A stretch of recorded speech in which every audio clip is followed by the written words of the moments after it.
Today we're taking a look at these MLB matches, which are happening on Wednesday, May 3, 2023, and giving you our team and total picks for today. Welcome back to High Stakes. Before we dive into our video, don't forget to subscribe and to push the notification bell so you don't miss any of our videos. Also check out our Patreon if you want access to our premium picks. Our Patreon is a way for us to help you improve your chances of making more money, and if you are interested in props and parlay picks, check out our new channel High Stakes Props and Parlays, where you can find our player props and parlay picks predictions. You will find the link to our Patreon and to our new channel in the description and comments section below. Minnesota Twins vs Chicago White Sox.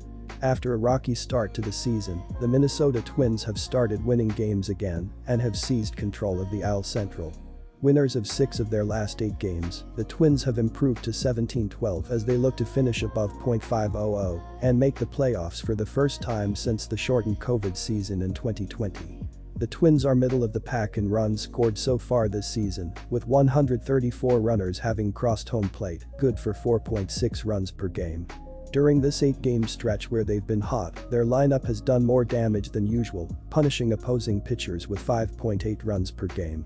As a team, the Twins are hitting a respectable .237 with an OPS of .723.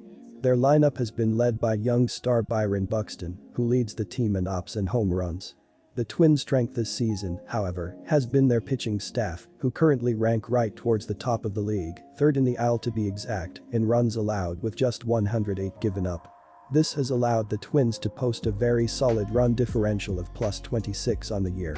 For Wednesday's matchup versus the White Sox, no starter has been announced yet, but whether the Twins opt to go with one of their starters or a bullpen game, the team should be in good hands, given the strong across-the-board effort they have posted so far. I've got the Twins taking this one over the lowly Chicago White Sox. The Twins have been the better team all year and are particularly rolling right now, having won 6 of their last 8 games, posting a very strong 5.8 runs per game during that time. On the flip side, things could not be going worse for the White Sox, losers of 10 of their last 11 and seemingly unable to do anything right. The viral clip of Luis Roberts failing to run out the ground ball the other day perfectly encapsulates their season thus far. Despite no starting pitcher being named yet, the Twins' rotation and bullpen have proven to be extremely effective so far this season, and nothing about Chicago's lineup seems likely to disrupt that. Our team pick is Twins money line.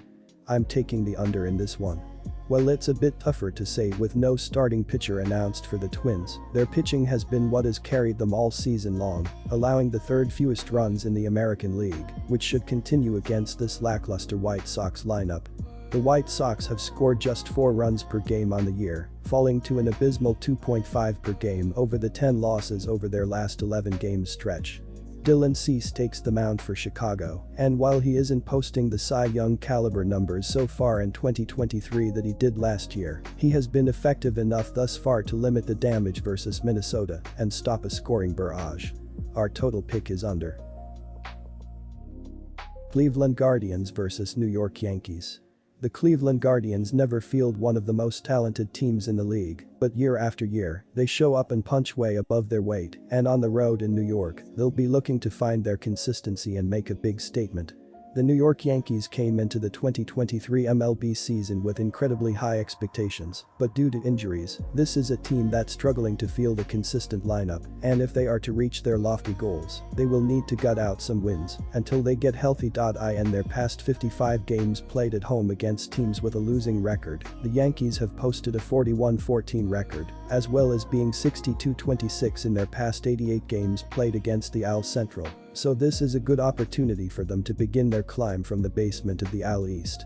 Both of these teams are banged up right now, and with 2 close games in this series, the finale could go either way, and with Shane Bieber on the mound for Cleveland, they come into this one as the slight favorite. In the past 76 head-to-head meetings between these teams, however, the Yankees have posted a 51-25 record, and after grinding out a 2-run victory on Tuesday night, they're going to use this one to build plenty of momentum going forward. Our TAM pick is New York. After a combined 11 runs have been scored in the first 2 games of this series, it's clear that the offense, compounded by injuries, has been struggling, and that's been happening for a while in this rivalry, as the under is 5-1 in the past 6 overall games, as well as being 4-0 in the past 4 games played in New York. For the Guardians, the under is 6-1 in their past 7 overall games, and for the Yankees, the under sits at 26 in their past 26 games played at home, and with 2 struggling lineups, expect more of the same in this one. Keep it simple, take the under. Chicago Cubs vs Washington Nationals. The Cubs have yet to announce the official starter for the 3rd game of this series with the Nationals, but Marcus Stroman is in line for his start. He pitched very well last week against the mediocre Marlins, allowing 2 runs on 6 hits and 2 walks over 6.1 innings. He struck out 3 and did not factor in the decision, as the Cubs lost the game 3-2. The Marlins scored just 1 run on Stroman through 6 innings before Gene Segura drove in a run in the 7th. Stroman has given up 2 or fewer runs in all but 1 of his 6 starts to begin the year. He comes into this favorable matchup against a weak Nationals lineup, holding a strong 2.29 ERA and 33.13 kBB through 35.1 frames. The projected starter has yet to be announced for the Nationals for the 3rd game of this series. With no official starter listed, the Nationals will opt to go for a bullpen game. On Monday, they recalled right-hander Corey Abbott from AAA Rochester. Abbott posted a 5.25 ERA over 16 appearances, 9 starts, with the Nationals last season, and though he maintained a 6.46 ERA in his first 5 starts with Syracuse in 2023, he struck out 12 over 5.2 innings his last time out Friday. The Nationals placed Chad Cull, foot, on the 15-day injured list. His spot in the rotation is due to come up for this game, and manager Dave Martinez noted on the weekend that Abbott could be called upon to make the start.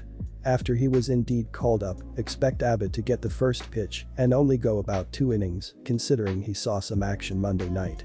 The projected starter has yet to be announced for the Nationals for the 3rd game of this series. With no official starter listed, the Nationals will opt to go for a bullpen game. On Monday, they recalled right-hander Corey Abbott from AAA Rochester. Abbott posted a 5.25 ERA over 16 appearances last year and will only be called upon to go 2 or so innings. Chicago has been excellent from the dish this year, slugging the 6th most home runs and holding the 2nd best on-base percentage. If Chicago wants to make noise this year, they need to win the majority of its games against bottom-dwelling clubs like Washington. Look for them to hop over Abbott early and chase him out of the game. Washington has lost 13 of 19 against opponents in the National League. Take the Cubs to win by 2 or more. Marcus Stroman will get the first pitch for this game contest against the Nationals. He has pitched very well this season, revamping his arsenal to accommodate his drop in velocity. He will have no problems navigating a young and inexperienced Nationals lineup. In what is expected to be a long and potentially painful rebuild, the Nationals are last in a very competitive National League East and will likely remain there for the season. They have been a disaster at home this year and will struggle to generate much production against Stroman in this game. The total number has gone under in 8 of Washington's last 12 games overall. Take the under in this one. Toronto Blue Jays vs Boston Red Sox. Are the Blue Jays capable of winning it all? That's what folks in Toronto may be pondering after Canada's team took down the Rays and Yankees in 2 of their recent series. The Blue Jays are a star-studded group and shouldn't be overlooked this postseason, even if they don't end up as division champs. Mano gets the start tomorrow for the visiting Jays. He was solid in his last start, holding Seattle to 2 runs on 6 hits and fanning 7 in 5 innings. The young righty built off the momentum of his previous outing, no earned runs in 7 innings at Yankee Stadium. Aside from a couple of poor performances against St. Louis in the Jays season opener and against Tampa Bay, Mano has looked the part of a reliable top-end starter. The Blue Jays are 6-0 in Mano's last 6 road starts, with a total set at 9.0 to 10.5. I expect Mano to keep rolling Wednesday in Boston. The right-hander has impressed me in his recent starts, racking up 12 Ks in 15 frames. He's dominated the Red Sox in the past, too, earning 4 wins in 6 starts with a 1.46 ERA and 33 Ks. The 25-year-old hasn't given up more than 2 runs in any of those outings and lasted 6+ in 5 of his 6 career appearances. Pivetta doesn't impress me much, either. In his 7th big league season, he's still sporting an ERA north of 5 and a WHIP north of 1.25. He rarely lasts longer than 5 frames and is prone to the long ball. If Boston wishes to win a game he starts, it needs to score 5 or more runs. Against Mano, that isn't likely. Neither of these pens is dominant, and the team that gets the most out of their starter has the advantage. I'm betting that team will be Toronto money line. Are the Red Sox still in the wild card race? Boston moved a game over .500 with Monday's comeback win, showing there's still life in Beantown. Is this the most competitive AL East race in recent memory? Boston averages 5.62 runs per game, 3rd, and hits .257, 9th, with a .769 ops, 7th. The Red Sox have hit 37 home runs, 9th, and stolen 11 bases, 28th this year. RF Alex Verdugo paces the club in hits, 36, and batting average, .308, while 3B Rafael Devers leads the team in home runs, 10, and RBI, 27.